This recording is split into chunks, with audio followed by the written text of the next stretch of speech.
Cats and people, people and cats. What's not to like? We may know the somewhat commonplace term anthropomorphism, but what of anthropocentrism? What do we think of the extent at which we put the human race at the top of the hierarchy of being? We're using the cuteness of cats to explore this topic. Stay locked in. In the first half of this video, we left off in the modern period with Baudelaire's poem titled Le Chat, or Cat. We will continue into the modern period and the industrialist explosion of new ideas, which in turn of course seeped into visual art. Welsh artist Gwen John was a great lover of her cats, painting primarily over the course of the turn of the century. Her works often depicted figures, usually alone, still or pensive, and in a domestic setting. We discussed in part 1 that women and cats have historically been a match made. Here we see another reciprocity. As we all know, women's suffrage was brewing at the time, though the female sex was still very much confined to domestic life, a designation which was not to change for decades to come. These portraits of John's cats as domesticated animals are a mimicking of sorts, within but looking out. We ponder the cat's thoughts. They appear as if they are seeing the world through the human lens too. A contemporary of John's was Beatrix Potter, the famous children's author-illustrator, most well known for the tale of Peter Rabbit. Potter's aesthetics honed in on a particular Victorian affection for anthropomorphizing animals, perhaps spurred by Darwin's theory of evolution in 1844. Equally, veterinary science was proliferated more robustly during this time, seeing animals now given a newfound respect. Potter's animals were popular for their well-integrated animality, thanks to her close attention when it came to studying the nature around her. Cats had headline roles in her stories, such as Tom Kitten and Miss Moppet. It has been pointed out in the past that the act of parenting, mainly mothering in Potter's stories, is often the natural bridge between human and animal, which made her characters both more believable and more relatable. Amusingly, some people have made the comparison of Beatrix Potter's work to Walter Potter's, who also anthropomorphized small animals, though his were real and in the form of taxidermy. He would create little scenes which border both the cute and the creepy, displaying them in their own little museum in Sussex. It is believed Beatrix Potter could have been to visit. What do you reckon? Let us not forget that the Victorian era was one of empire in Britain and other nations of the global north. A lot of anthropomorphisms cultivated racist stereotypes at a time when colonizers were visually derogating the subjects in their colonies as a way to further falsely convince themselves that those they were stealing from were quote-unquote inferior. Cats, even big ones, were no exception. Louis Wain put cats at the centre of his artistic world. He created a whole oeuvre of camp and garishly coloured painted pieces, but I believe some of his more interesting work were his cubist cats, which were made at a point a little later in his career. Here the cat becomes the vessel for artistic experimentation, both across media and styles. He made illustrations, paintings, evidently sculptures, and engaged in high art, as well as commercial images and pictures for storybooks. He even depicted the first ever cartoon cat on screen called Pussyfoot. Sometimes this series are referred to as the futurist cats, but across the board their colours are dynamic and playful, more akin to the world of design, perhaps, often with cavities indicative of being a functional object. Wain was a great lover of cats and was an advocate for them as pets, which was at the time a rather eccentric practice. He championed cats by exaggerating their human-akin features, nurturing the reputation as companions in the home, other than mere rat catchers. Andy Warhol and his mother, it is said, owned at most 25 cats at one time. All were named Sam but one. Having lived with her previously with only one cat called Hester, he set about cultivating a cat collection. His 2 series Holy Cats by Andy Warhol's mother and 25 cats named Sam have been collated into a 2-volume book collection which I had the delight of getting my mitts on at my university library, and highly recommend that you do too if the rare opportunity ever presents itself to you. All images are reminiscent of Warhol's ink blotting technique from his early career as an illustrator. They're incredibly endearing and deliberately naive in their technique, but stylistically prepossessing, as well as deploying colour playfully in unison with the language throughout. Some angels up there love purr.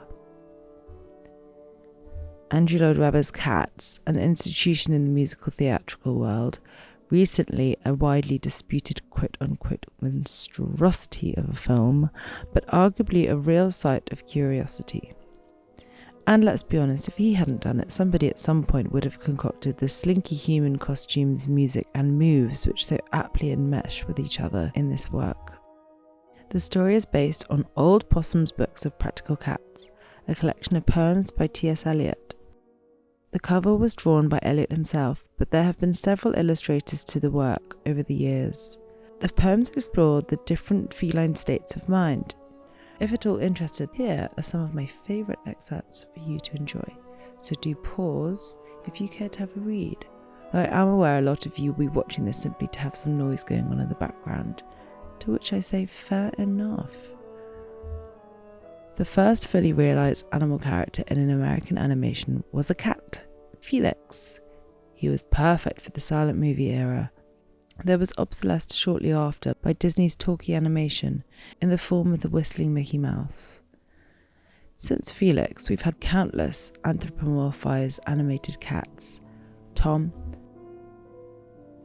Sylvester, the Aristocats, Garfield. Other beloved artists not mentioned in this list also favoured their cats, such as Leonor Finney, who once said, "In every way, cats are the most perfect creatures on the face of the earth, except that their lives are too short." Or Remedios Varo, whose surrealist inclinations lent well to the capricious nature of cats. I also wanted to include the big cat as a kind of peacocking fashion accessory, as an accompaniment to celebrities and figures in the public eye. Dali owned an ocelot, a suitably singular animal which was often photographed with him in society settings. It is said he often wore a coat in a corresponding animal print so as to assimilate visually to his beloved pet. Known ruler of my own heart, the Marchesa di Casati was known to own 2 pet leopards. She has now turned into somewhat of a respected fashion myth for extreme displays, purely for the desire to entertain. I dove in a little bit about her on my 2-part video about the female redhead in art history. Do check that one out if it appeals. Josephine Baker also owned a leopard, and Betty Page, Juliette Greco, and Françoise Hardy have been photographed, filmed, or painted with leopards, all of which stories are worth looking into. The internet age has seen cat explosion.